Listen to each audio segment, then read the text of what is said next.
meus alunos. Vamos continuar estudando, certo? A Revolução Francesa. Começamos na aula anterior, que nós estamos no capítulo do livro A Revolução Francesa e a Era Napoleônica. Vamos falar sobre a Revolução e seus resultados na França e a influência de Napoleão Bonaparte, tanto na França como no restante da Europa. Ok? Vamos continuar. Na aula passada nós estudamos sobre o antigo regime francês. Esse antigo regime estava causando muita insatisfação, não é, na França, porque eram divididos em 3 estados: o clero, a nobreza e os camponeses. O clero, a nobreza dominava, ganhava tudo, ficava com a riqueza, e era uma minoria da população francesa, enquanto que a maioria, composta por camponeses, artesãos e tantos outros, sofria, não é, com suas terras sem poder plantar, às vezes a seca e tal, e muitas dificuldades, e por aí ia, né? E o povo sofrendo, e a burguesia, o clero lá em cima. Vale salientar que o clero era a Igreja Católica, viu? Só para você não esquecer disso. Continuando o mal-estar que havia na França, o rei Luís XVI estava gastando mais do que arrecadava, ok? O governo de Luís XVI precisava cada vez mais de dinheiro para equilibrar suas contas. Claro, gastando mais do que o que entra, então toda hora precisava de dinheiro. E ao mesmo tempo, a fome e o desemprego aumentavam a insatisfação dos franceses com o antigo regime, que era o regime absolutista, monárquico. O rei mandava em tudo, como se não bastasse, havia o clero e a nobreza apoiando o rei nessas coisas, e aí o povo estava insatisfeito, certo? E aí o que aconteceu? A situação ficou grave. O rei convocou uma Assembleia dos Estados Gerais, composta pelos representantes dos 3 estados que eu dei na aula anterior, que era o clero, a nobreza e os camponeses, que eram os trabalhadores urbanos e a burguesia, ok?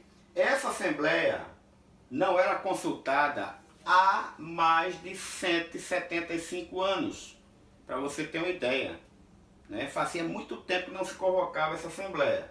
E aí o que aconteceu? Nessa Assembleia, cada estado tem direito a um voto.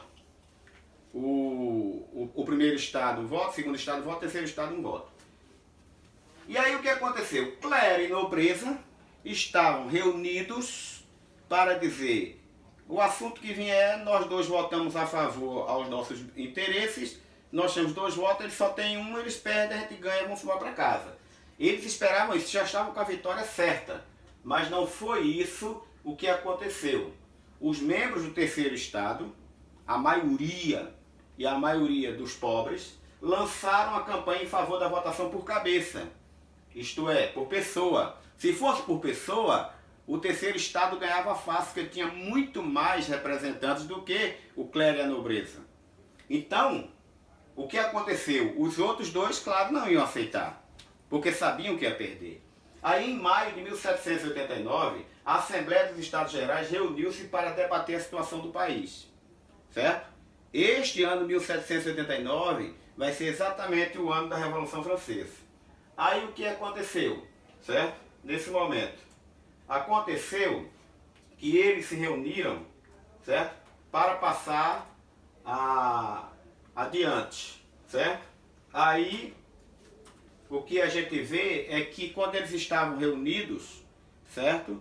Aconteceu de que o terceiro estado, eles não aceitaram de maneira nenhuma, certo? Que fosse feito um voto daquele jeito, naquela situação, certo?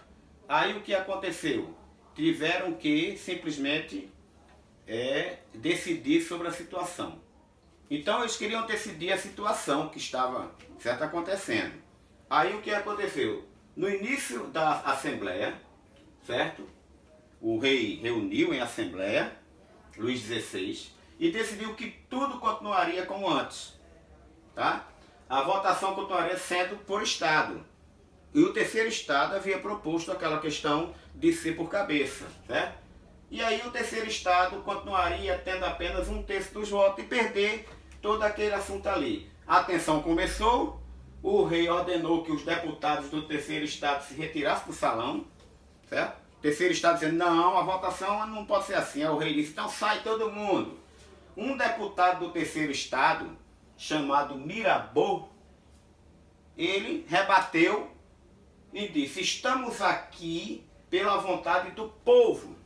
Mirabeau falou, e só sairemos com a força das baionetas, com as armas, ok? E aí o que aconteceu? Luís XVI reagiu, tá? Mandando fechar a sala onde os deputados se reuniam, certo? Mandou fechar, fecha. Eles então invadiram a sala do jogo da pela. O que é o jogo da pela? Jogo semelhante ao tênis, realizado em uma quadra coberta. Então eles estavam reunidos nesse local, né, uma área enorme que fazia um tipo de esporte.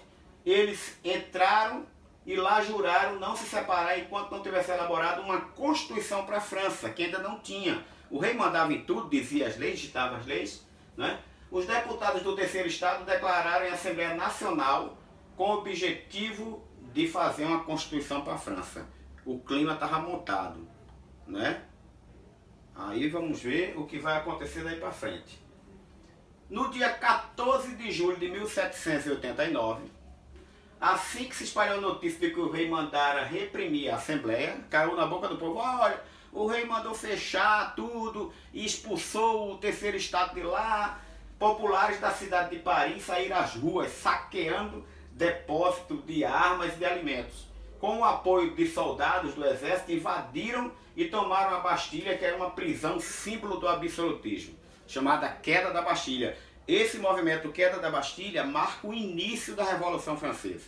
A Bastilha era um presídio onde o rei prendia todo mundo que ele não concordasse, que ele não aceitasse. Bastava um bilhetinho do rei para os oficiais que a pessoa era presa sem nenhum julgamento, nem nada. Ok? Aí o que aconteceu? A tomada da Bastilha foi 14 de julho de 1789. Bastilha era onde o rei Luís XVI prendia sem julgamento seus adversários políticos certo? ou indivíduos de mau comportamento. Bastava um bilhete do rei com a ordem de prisão para que um jornalista, por exemplo, fosse preso por isso, certo? Então, se um jornalista dissesse algo que não concordava, vai preso, vai para a Bastilha, certo? Então foi isso aí. Aí o que aconteceu? A Bastilha tornou-se símbolo do abuso do poder do rei. A queda da Bastilha marca o início da Revolução Francesa.